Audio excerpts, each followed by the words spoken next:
শুভ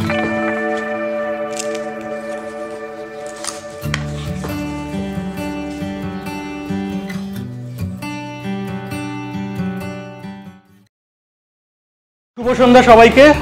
আমরা 10-10 প্রথম অনুষ্ঠানটি করতে চলেছি। আমি স্পেসিফিক কি করতে চাইছি আমরা সেটা আরেকটু বলছি। আমাদের 10-10 অনুষ্ঠানটার মানে কবিতা নিয়ে আমরা একটা অনুষ্ঠান করছি। তার মূল ধারণাটা ছিল যে আমরা শুধুমাত্র কবিতা পাঠ করব না, ওই অনেক কবিদের নিয়ে অনেকগুলো করে কবিতা বা মানে একটা দুটো করে কবিতা বলবে এরকম কবিতা নয়। আমাদের মূল উদ্দেশ্য ছিল যে আমরা বেছে নেব একদিনে কয়েকজন কবিকেই, এবং তারা বেশ মানে তাদের যাতে একটা নির্দিষ্ট সংখ্যায় কবিতা পড়লে যাতে শ্রোতারা বুঝতে পারেন এবং তারা সেই কবিকে কিছুটা চিনতে পারেন। এবং সেইটা করতে গিয়ে আমাদের একটা কনস্ট্রেন্ট আছে, সেটা হচ্ছে যে আমরা জায়গাটা ছোট বলে আমাদের পক্ষে লাইভ লোককে ডেকে অনেককে করা সম্ভব হচ্ছে না। তার জন্য আমরা যেটা ব্যবস্থা করলাম সেটা ভাবতে ভাবতে যে তাহলে অন্য কিছু করা যাক, সেটা আরো ইন্টারেস্টিং হতে পারে, যে আমরা সেটা ডকুমেন্টেশন করলাম। আমরা এই ভিডিও ডকুমেন্টেশনটা করে রাখলাম, অর্থাৎ এইটা আমরা পরে যখন আমরা অনলাইনে ছেড়েও দেবো এবং এটা আমরা ডকুমেন্টেড করে রেখেও দেবো, অর্থাৎ এটা রয়েও গেল। অর্থাৎ একই সঙ্গে এটা কবিতা পাঠের অনুষ্ঠানও, কবিতা নিয়ে চর্চা এবং ডকুমেন্টেশনও। তো সেটা ভাবতে ভাবতে এবার ভাবলাম যে তাহলে কিভাবে ভাবা যায়। এই 10-10 নাম দেওয়ার একটা কারণ আছে। 10-10 নাম দেওয়ার কারণ হচ্ছে যে আমরা ধরে নিয়েছি যে এক দশক, এই যে শেষ যে একটা দশক গেল, এর মধ্যে একটা বিশাল বদল হয়েছে। বিশাল বদল মানে আমরা একটা ডিজিটাল দুনিয়ায় পৌঁছে গেছি প্রায় এক দশকে। এটা দুম করে হয়তো বোঝা যায় না, কিন্তু আমরা যখন এক দশক আগের কথা ভাবি তখন আমরা বুঝতে পারি যে এক দশক আগে আমরা যেভাবে কবিতা লিখতাম, যেভাবে কবিতা ছাপতাম, যেভাবে পত্রিকা করতাম, আর এখন যেভাবে কবিতা লেখা হয়, যে পত্রিকায় যেভাবে অনলাইনে ছাপা হয়, এই সমস্তটাই বদলে গেছে। তার সঙ্গে নিশ্চয়ই আমাদের কবিতাও বদলাচ্ছে, কারণ যখনই মাধ্যমের কিছু বদল ঘটে তো কবিতা বদলাতে তো বাধ্য। এবং তারই সঙ্গে গত এক দশকের মধ্যে আরো কিছু সামাজিক অর্থনৈতিক বদলও হয়েছে, কোভিড হয়েছে, আমরা কোয়ারেন্টাইন্ড হয়েছি, এই সমস্ত কিছুর ফলে কবিতা নিশ্চয়ই বদলেছে। তো আমরা সেটাও ধরার চেষ্টা করছি। অর্থাৎ আমি শুধুমাত্র 10 বছর মানে এইরকম নয় যে প্ল্যানটা ছিল যে ঠিক 10 বছর আগে সেই কবি যা লিখেছেন আর আজকে লিখছেন, তা নয়। মানে এক দশক আগের, তার আগে থেকে যাগুলো লিখেছিলেন এবং এখন যা লিখছেন, আমরা সেটাও তাদের কবিতা শুনে বোঝার চেষ্টা করব যে সেই কবিতা কেমন হচ্ছে। এবং তারা তারা নিজেরাও বলবেন নিশ্চয়ই সেটা নিয়ে। যদি তারা নাও বলতে চান, আমি প্রথমে যখন সর্বজিৎ থেকে বলেছিলাম এরকম ওপেন জায়গাও রাখতে পারে যে আমরা সবসময় কোনো কবির ইচ্ছে নাই হতে পারে আলোচনা করা, করবো না। কবিকে এরকম সবসময় যে কথাও বলতে হবে এমন কোনো মাধ্যম নেই, কারণ সে তো কবিতাই পড়ছে। সেটাও হতে পারে যে সে কবিতাই শুরু করলো, এই জায়গাটাও থাকতে পারে। আবার আমরা তাকে প্রশ্নও করতে পারি, তার ইচ্ছে হলে সে প্রশ্নের উত্তরও দিতে পারে। তো এইরকম ভাবে আমরা অনুষ্ঠানটা পরিচালনা, এইভাবে চলবে। আজকে আমাদের অনুষ্ঠানে প্রথমে আমরা কবিতা শুনবো কবি সার্থক রায়চৌধুরী। সার্থকদার পেশায় অধ্যাপক। সার্থকদার প্রকাশিত কাব্যগ্রন্থের নাম অন্ধকারের অনুবাদ, সেটি 2000 সালে প্রকাশিত প্রথম কবিতার বই। তারপরে বিপজ্জনক বাড়ি, সেটি প্রকাশক শোনা 2017 সালে। আত্মার আশ্চর্য সেলফি, সেটা 2017তেই। এবং সার্থকদার আমাদের মানে লিটল ম্যাগাজিনের কবিতার সঙ্গে সার্থকদার আমাদের পরিচয় অনেক দিনের। সার্থকদাকে নতুন করে আর সেই হিসেবে পরিচয় দেওয়ার দরকার নেই। যারা লিটল ম্যাগাজিন এবং আমাদের বইমেলা চত্বরে যারা এই আমাদের যে অন্য ধারার কবিতার কথা বলি, তারা সবাই সার্থকদাকে চেনেন। এবং আমরা এখন সার্থকদার থেকে সেই জন্য শুরু করছি সার্থকদার কবিতা দিয়ে। ইন্টারেস্টিং ফর্ম অফ ডিসকাশন, যে ধরা যাক আমার বই 2000 সালে বেরিয়েছিল, তাহলে 2000 সালে যে কবিতাগুলো গ্রন্থিত হয়েছিল সেগুলো লেখা হয়েছিল 1990 থেকে 2000-এর মধ্যে, সেটা একটা রিপ্রেজেন্টেশন। আবার 2017-ওর মানে হচ্ছে 2000 পরবর্তী আরো 16-17 বছরের কবিতা। তো আমি এই প্রথম ফেজের কয়েকটা কবিতা পড়ি, তারপরে এখন আমি কি লিখছি সেগুলো আমি পড়ব। তো আমি প্রথমে আমার প্রথম বই থেকে কয়েকটা কবিতা পড়ছি। এই কবিতাটির নাম আত্মপ্রতিকৃতি। নিজের ছবি কোনোদিনই আঁকা যায় না, সন্দিহান আর অতৃপ্ত তাকে থামতে হয়, তাকিয়ে থাকতে হয় তার স্থির আর নির্লিপ্ত চোখের দিকে। একটা অশান্তি তাকে গ্রাস করতে থাকে। সে বোঝে সম্পূর্ণতা আসলে ঈশ্বর, তবু নির্ধারণের লোভ, প্রতিলোভ আর ছায়া অন্ধকার মেখে সে উঠে বসে। কেননা নিজের ছবি এঁকে যাওয়া সে আর থামাতে পারে না। দেবতা আমায় স্বপ্নে বলেছেন, তোমার ভেতরে যে ছন্দ কাজ করছে তাকে নষ্ট করার দায়িত্ব তোমার। ওখানে ওটা নদীর শব্দ নয়, একটা নষ্ট জলের ধারা নেমে যাচ্ছে নিচে। এখানে ধূসর একটা দিগন্ত রয়েছে, কালো বিন্দুর মতো যা কিছু সেখানে ফুটছে সবই বসবাস। ভোর থেকে ট্র্যাক্টর চলেছে, আর আমি গেলাস উল্টে রেখে বারবার শেষ বিন্দুটুকু শুষে নিতে চেয়েও দেখছি তাতে জল থেকে গেছে। আর হাওয়ার ঘূর্ণিপাকে বহুবার ঘুরে যে পাতা কোথাও গেল না, আমি তাকে ব্যর্থ বলছি না।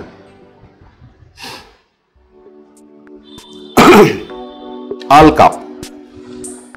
একদিন রাগী লোক, একদিন দুহাতে দুহাত জোড়া হাসি খুশি বিবাহের চিঠি, একদিন ছায়াপথ, ঘরের ভেতরে ঘরে হুমড়ি হোঁচট উবু শটান উল্টে পড়ে সিটি, একদিন সন্ন্যাসী দুগালে চোখের পাতা, একদিন নিজেরই ঘরে চোর, একদিন প্রকাশ্যে কফ ওয়াক্থু, প্রকাশ্যে তুতু, অন্ধকার বিনা পানি স্টোর, একদিন শান্ত বেড়াল হলে পরদিনই আরো শান্ত, তারই মুখে মাছ, একদিন দুপাই কাটা, লাঠি নেই, স্থির খঞ্জ, আরো শান্ত খোঁড়াহীন ক্রাচ, একদিন পাথুরে গাছ, একদিন গাছের পাথর, একদিন উল্টে দেখি একদিন নাম কি মাতর, একদিন আমি দৃশ্যমান, একদিন আমি গোপনে ফকির, হাওয়ায় দোতারা বিঁধে ঝরে রক্ত গানের ফিকির, একদিন ভাবতে বসি, ভাবতে ভাবতে ডাক পড়ে যাই, নাক মুছি চোখ মুছি, যাত্রাপথ কান্দিয়া ভাষায়।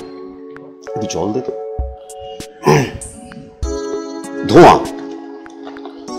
বিদ্যুৎ ধরবে বলে বসে আছে পাগলা সাপুড়ে, তাকে পরামর্শ দিতে দিতে এতটা এসেছি। ছাতা নেই, জল নেই, এমন কোনো গ্রামও নয় যে মানুষ থাকবে। থেকে থেকে যন্ত্রণার মতো হয়ে উঠছে তার মুখ, মাঝে মাঝে শিউরে উঠছে। কাছাকাছি একটু জলের খোঁজ করতে পা চালাচ্ছি আমি।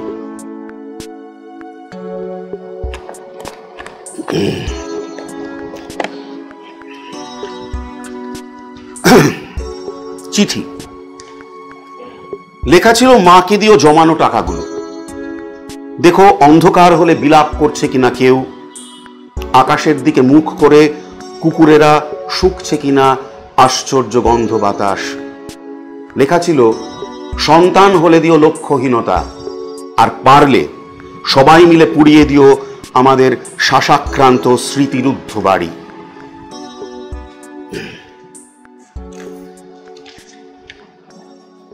প্রশ্বাস। আমি বুঝতে পারছি সূর্যাস্তের রং কেন বিরাট বাড়ির গায়ে লাগানো হচ্ছে। কারিগর কালো, তার গায়ে অদ্ভুত রোদ লেগে আছে। আমি বুঝতে পারছি বোতামের ফাঁক দিয়ে চলে যাওয়া ছুঁচ, তার শ্বাস, সোজাসুজি আকাশের দিকে মুখ তুলে বসে আছে টাইপিস্ট। আমি বুঝতে পারছি। উদাহরণ, হরনাথ কোনো মশাও মারেনি কোনোদিন। হরনাথ কিছু বুঝতে চায় না আর। হরনাথ রোজ ছুটি দেয় সেই নিজেকেই, আর ঘুম পায়। হরনাথ কোনো আয়না মোছে না তার। হরনাথ ভাবে পৃথিবী আসলে চ্যাপ্টা। হরনাথ কোনো বইও পড়েনি, তাই ধারে গেলে যদি পড়ে যাই ভেবে ভয় পায় আর চমকায়। হরনাথ ভাবে সকলেই আততাই। হরনাথ জানে মেঝে খুঁড়ে গেলে একদিন যে কোনো গর্ত পৌঁছবে কালো স্বর্গে। মুখ ঢাকা সাদা চাদর সরালে উত্তর, এখানে সে একা ঘুরতে এসেছে মর্গে। হরনাথ বোঝে জানার জন্য কিছু নেই, শেখার জন্য স্কুল বাড়িটাকে। সে শুধু একটু আলাদা থাকতে চায়, যেভাবে হেসেলে আঁশ বটি রাখা থাকে। স্মৃতি। টায়ারের ধুলো তুলে চলে গেল রঙিন ট্রেকার, রার বাংলার ধুলো আর একটু উড়ে এসে জমে উঠল লতা পাতায় দোকানের চালে। মালিক আহ বলে সযত্নে সরিয়ে নিল তার রেডিও, আর হাসতে গিয়েও মেয়েটি নিচ করে রাখল। স্বরের ডগায় ন্যাকড়া উড়িয়ে হই হই করে ওরা বেরিয়ে পড়লো শহরের দিকে। খালের পাথুরে ঢালে কারা যেন গড়িয়ে দিল ফাঁকা আর শব্দময় বোতল। কারারও নিখুঁত করে তাই তুলতে চাইল ছবি। ফলে কথা হলো বুরুষ আর দেওয়ালের মধ্যে, চুন আর হাত জ্বালার ভিতর, ভুক ভুল আর সূক্ষ্মতার মুখোমুখি। এদিকে চাউমিন খাবে বলে ফুটপাতেই বসে পড়লো সুলেখা আর শীতল। হাঁ করা মাতব্বর তাকিয়ে থাকলো বিজ্ঞাপনের দিকে। দল বেঁধে মোষেরা নেবে পড়লো ডোবায় খানায়, অবরোধ করে দাঁড়িয়ে পড়লো পথ। ট্রেনে ট্রেনে চিৎকার করে উঠলো খয়াটে ক্যানভাসার। মানুষ আর পৃথিবী, সূর্য আর কিরণ, মৃত্যু আর রজনীগন্ধা একে অপরের দিকে তাকিয়ে থাকলো অপলক। এবার এইখান থেকে দু একটা পড়ি। এবারে 17 বছর পরে এই কবিতাগুলো। পালা বদল। কথা ছিল দ্বিতীয় দৃশ্যে, আর জোর করে পঞ্চম দৃশ্যে এনে ঢুকিয়ে দিয়েছে। আরে এখানে তো রাজার গায়ে গেরুয়া থাকার কথা, আর রানী তো উন্মাদিনী, ভুলুণ্ঠিতা, আর তিনি কিনা হে হে করে হাসছেন। আরো কি আশ্চর্য দেখো, তার গায়ে সবুজ আলোও ফেলছে এরা। অথচ এ দৃশ্য অন্ধকার, কুয়াশাচ্ছন্ন হওয়ার কথা ছিল। ঝিঁঝি ডাকবে, ডায়লগ থাকবে না, প্রেক্ষাপট পাতার আড়াল থেকে ধীরে ধীরে মেলে ধরবে থমথমে আর আপাত শান্ত এক তপবন, যার অদূরেই দাউ দাউ করে পুড়ে যাচ্ছে চালাঘর। খিদের যন্ত্রণায় কেঁদে উঠছে শিশুরা। শত্রু খুঁজে পাচ্ছে না শত্রুকে, সূর্যকে বিশ্বাস করছে না রোদ্দুর। কথা বলে পরক্ষণেই কথার দিকে সন্দেহে তীর ঘোরাচ্ছে মানুষ। সমুদ্র তড়ি ঘড়ি উঠে পড়তে চাইছে এক ভাগ মাটির ওপর, আর আমি তো বলিনি, বিশ্বাস করো আমাকে বলে চিৎকার করে উঠছে পৃথিবী। আর এই সমস্ত কিছুর আঁচ আস্তে আস্তে ছেয়ে ফেলছে বনের আকাশ। রানী শিউরে উঠছেন, কিন্তু কোথায় সেসব? সাকি সাকি চিৎকার করে ডাক পাচ্ছে সমস্ত সভাসদ। রানী খুলে ফেলছেন জামা। আর লজ্জা করো না হেনা, প্রজারা তোমাকে চাইছেন বলে দুলে উঠছে রাজা। পেখম খোলা ময়ূরের স্ট্যাচু, ডান পাশে গোলাপি ফোয়ারা, পাশে গদাধর, যার কিনা অন্ধ ভিকিরি সেজে প্রবেশ সেই দ্বিতীয় দৃশ্যে। সে হিজড়ের মেকআপ নিয়ে বেঁকে মেকে কোমর দোলাতে দোলাতে এসে কানে কানে আমাকে বলছে, বলো আমি কবেকার পুরনো অবলুপ্ত, আমি কবেকার পুরনো পৃথিবীর অবলুপ্ত বোধ নিয়ে বেঁচে আছি মহারাজ, বোঝাতে পারবো না। থেমে যাচ্ছ কেন?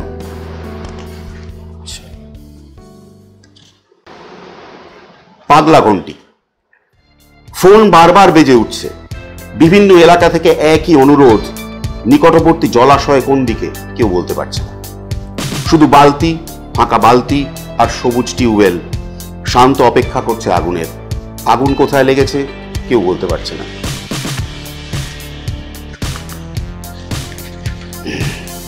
সকালের কবিতা। সুপ্রভাত টুথব্রাশ, সুপ্রভাত আয়না জলের দাগ, সুপ্রভাত পাশের বাড়ি, সুপ্রভাত লেখার পাতা পেন, সুপ্রভাত হাওয়া আকাশ, বাবা মায়ের ছবি, পার্কে যারা বন্ধু খুঁজছেন। রাতের আলো নেভেনি, ধোঁয়া উড়েছে রাস্তায়, গাড়ি ধোয়ার কাজ চলেছে, পাতায় লেগে জল। ফুল পাড়ানি দু একটা লোক, বাড়ি বাড়ির ফুল একটা দুটো পারছে, যাদের সকালই সম্বল। সুপ্রভাত এটো বাসন, সুপ্রভাত রাতের আল জ্বলাম, তোমাকে দেখবো বলে আমি আজকে আবার সকালে উঠলাম।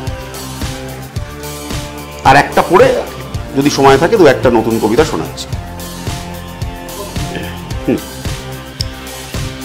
ঈশ্বর। প্রতিদিন তোমার চোখে অনিঃশেষ চোখ রেখে নির্নিমেষ দাঁড়িয়ে থাকি, কত না কথা ভাবি। তুমিও একা, স্তব্ধ চোখ, আমার চোখে অন্তলোক, দেখতে দেখতে কত কথাই বলো। শুধু দেখা হয় না আর, মুখোমুখি রাস্তা পার হওয়ার সময় প্রকাশ্য রাস্তায়। কিন্তু জানি এই অঞ্চলে কানাঘুষো সবাই বলে তোমায় একা ঘুরতে দেখা যায়। মেট্রো। কেঁদে উঠে কাঁচে মাথা ঠুকে বিলাপ করতে থাকলো, আর চমকে উঠলো গোটা কামরা। কেউ এগিয়ে আসলো না, শুধু ওর মুখের দিকে নির্বাক তাকিয়ে দেখল। মা তার মেয়েকে কানে হাত রেখে বলল, দেখেছো, দেখো, হোমওয়ার্ক না করলে ঠিক এরকম হয়। আচ্ছা, আর কতক্ষণ বাকি আছে?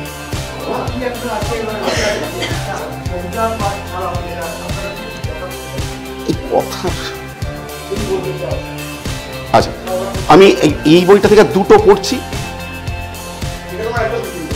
না না না, এটাও 2017। 2017। আত্মার আশ্চর্য সেলফি। অসম্ভব শব্দ করে একটা ভারী মেশিন চলছে, তার শব্দ ছাপিয়ে কেউ গান গেয়ে চলেছে নিরন্তর। ওদিকে পাগলা ডাক্তার মৃতদেহের দুদিকে হৃদযন্ত্র তার চালু করার মেশিন লাগিয়ে ক্রমাগত চিৎকার করছে, চার্জ চার্জ চার্জ। কেঁপে উঠছে ঘর বাড়ি, ঝনঝন করে ঝরে পড়ছে গৃহস্থের বাসন কোসন, আর অন্ধ আকবর বস্তাবন্দি রক্তাক্ত দেহ হাতড়ে হাতড়ে আল্লাহ আল্লাহ বলে কাঁদছে। কাল সারা রাত বৃষ্টির সম্ভাবনা ছিল, কাল সারাদিন ছিল রোদ্দুরের সম্ভাবনা, কাল ছিল সম্ভাবনাময় প্রস্তাবের দিন। তাই যারা নদীর ধারে ক্যাম্প করেছিল তাদের সমস্ত গাম্বুট চুরি করে ছেলেরা জঙ্গলে পিকনিক করতে গেছে। আর যে ছেলেটা সকাল থেকে মুরগি কাটছিল, আমি তাকে পাখির বিষয়ে কিছু বলতে বলেছিলাম। একজন খুনি আমার রুমমেট ছিল, একজন ক্লাউনের সাথে 2 বছর কাটিয়েছি আমি, এক সুমহান নিম্ফোম্যানিয়াক রাত্রির সাথে, এক নার্সিসিস্ট আকাশের সাথে, একটা মেগালোম্যানিয়াক পেনের সঙ্গে প্রায় একটা জীবন।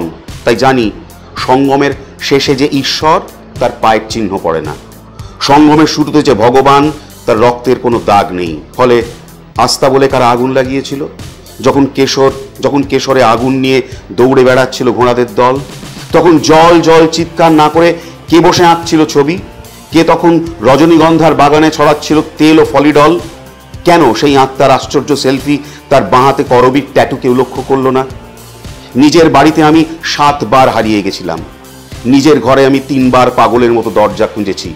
অক্ষরের গন্ধ শুকে শুকে আমি একবার বেথেলহেম চলে গিয়েছিলাম, একবার কর্দোবায়। কয়েকটা হারানো পেন্সিলের খোঁজে কাঁটাতার টপকি উপদ্রুত এলাকায় বিস্ফোরণে জ্ঞান হারিয়েছিলাম। আগুন যখন লাগে, যখন ব্লাস্টটা হয়, তখন কোথায় ছিলেন? কি হলো যখন ব্লাস্টটা হয়? টানা ইন্টারোগেশন, পরপর ট্রেন চলে যাওয়ার শব্দ, যদি কাল থেকে হাওয়া না বয়, কাল থেকে যদি ফিকে হয়ে আসে সমস্ত কুয়াশা, যদি কাল থেকে পৃথিবীর সমস্ত টেলিফোন ক্রমাগত বেজে যেতে থাকে, আমি শিউরে উঠেছি।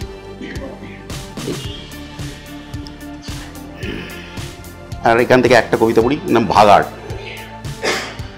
খালি ওষুধের স্ট্রিপ, পচা ছেঁড়া ছিবড়ে, থার্মোকলের এঁটো কাপপ্লেট, উড়ন্ত শালপাতা, ঘুমন্ত কাগজের স্তূপ, ব্যবহৃত বেবি প্যান্টি, নন বেবি প্যান্টি, সিরিঞ্জ আর ফাঁকা ভাঙা মালের বোতল, এছাড়া কিচ্ছু রাখেনি ল্যাওড়া। তো এবার কি এখনকার কবিতা পড়বো? আমার মনে হয় এখনকার কবিতা আরেকদিন পড়বো।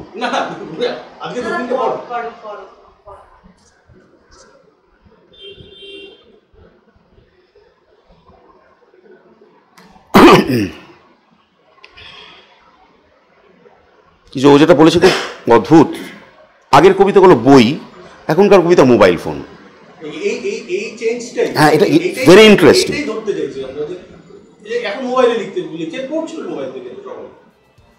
এই কবিতাটার নাম পারফেকশনিস্ট। আমার মা রুটি তেমন গোল না হলে কাঁচি দিয়ে কেটে দিতেন অসমান পরিধি বিশেষ। বাবা ঘড়ির ঘণ্টাকে সন্দেহ করতেন, কারণ সময় তিনি আলো আর অন্ধকার দিয়ে বুঝে ফেলতেন তার বহু আগেই। আমি শুনেছি আমার বড়দা চোখ বন্ধ করে রাতে বলে দিতে পারত কোন গাছের পাতা পড়ল উঠোনে। প্রজাপতির ভাঙা ডানা জুড়ে রং করে তাকে নিচিন্দার ঝোপে রেখে আসতো আমার ছর্দি। আপনি ভালো মানুষ, ফিরে যান, এইসব গন্ডগোলের জায়গায় আর আসবেন না কোনোদিন।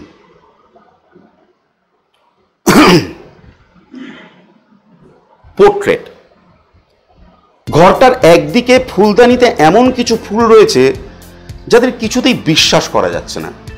মনে হচ্ছে দেখিনি, চিনি না, ততটা আসল নয় বোধহয়। মনে হচ্ছে এই ছিমছাম সাজানো ঘরে, এই কম আলোয় কিছু একটা ঘটতে চলেছে। হয়তো দরজা খুলে যিনি ঢুকে আসবেন তিনি চরম সুন্দরী, আমার ইন্টারভিউ নেবেন। পাশে একটা লোক চুপ করে আমার দিকে তাকিয়ে রয়েছে। হয়তো নাচ হবে, টুংটাং শব্দ হবে, কাঁচে কাঁচ ঘষে আগুনের ফুল কি বেরোবে। ভারী পর্দা দুলে উঠলে অদ্ভুত লাগে, যেন কেউ লুকিয়ে রয়েছে বাইরে।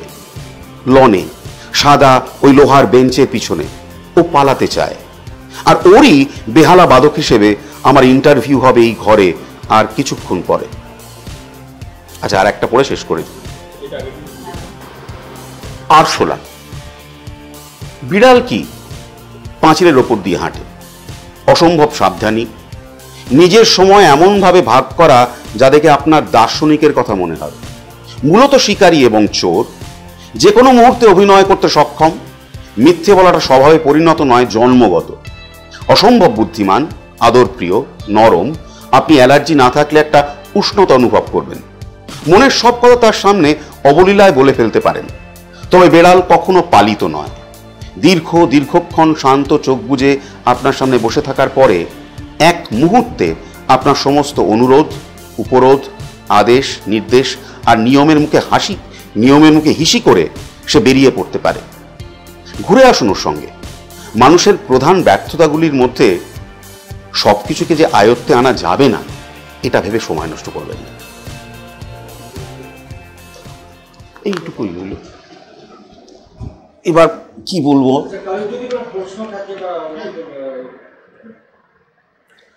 তুমি এটাই বলো না যে মানে বলে মোবাইলে লেখা, মানে হ্যাঁ হ্যাঁ, এতে ফর্ম মানে এই যে ধরো ওইটুকুর মধ্যে মানে খাতায় কলমে লেখা বা ইভেন টাইপ করে লেখাও যা ছিল, মোবাইলের ওইটুকুর মধ্যে আমি তো টাইপ করতাম না, আমি তো কম্পিউটার আমার ছিল না, আমি জানি না, কিছুই জানতাম না।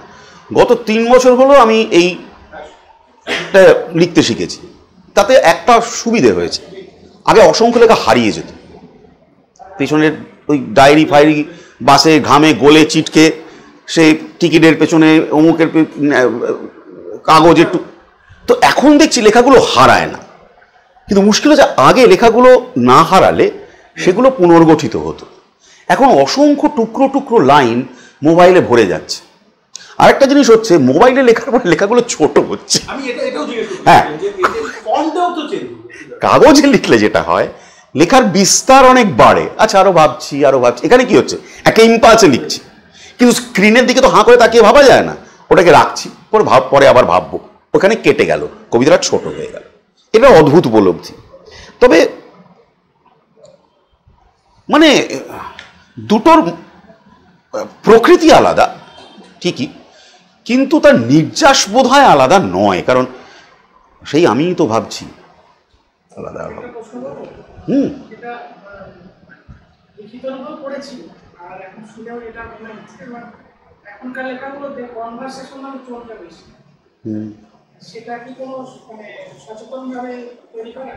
না না না, আমি যেগুলো পড়লাম না সেগুলো ইচ্ছে করে পড়লাম যাতে এইটুকু সময়ের মধ্যে আমি কমিউনিকেট করতে পারি। কিন্তু যে আরো যে কবিতাগুলো রয়েছে সেগুলো অনেক মানে যেটা হয় বুঝতেই পারছো, কবিতা তো পড়ার, সেগুলো মানে বলার নয়, মানে বললে না আরো সময় নিয়ে বলতে হবে, থামতে হবে, সেই জন্য আমি ওগুলো পড়লাম না।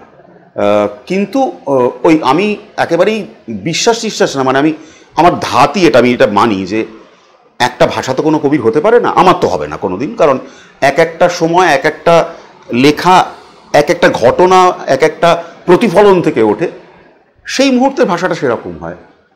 ফলে আমি তো কিছু বদল বুঝতে পারছি না, সে খুব খারাপ, বদল হওয়া উচিত, কিন্তু বদল যখন মোবাইলে লিখছেন তখন কি আর খাতায় পেনে লিখছেন, এক্ষেত্রে কি মোবাইলে লেখার ক্ষেত্রে কি ফ্লো এর অসুবিধা হয়? মানে খাতায় লিখলে যে একটা ফ্লো থাকতো। খুব ভালো প্রশ্ন। খাতায় লেখার একটা তো অসম্ভব সুন্দর ফ্লো আছে। এবার আমি তোমার একটা ফ্র্যাঙ্কলি কথা বলছি, ধরো 3 পেগ খেয়েছি, আর কম আলোয় লেখা অভ্যেস। আমি আমার অর্ধেক লেখা এখন পড়তেই পারি না। নেশা করে কি লিখেছি, ও আমাকে নেশার পরে সব লেখা ফেরত পাঠিয়ে দেয়, কারণ ও তো মেঁকে না। That's an advantage. কিন্তু হ্যাঁ, এখানে একটা অদ্ভুত ব্যাপার, একটা অটো এডিটিং হয়। এখানে একটা অটো এডিটিং হয়, আমি না, ফলে আমি ছড়াবো কম। এটা না, ওখানে কি থাক না, পরে দেখবো। কারেক্ট, অটো এডিটিং চলতে থাকে।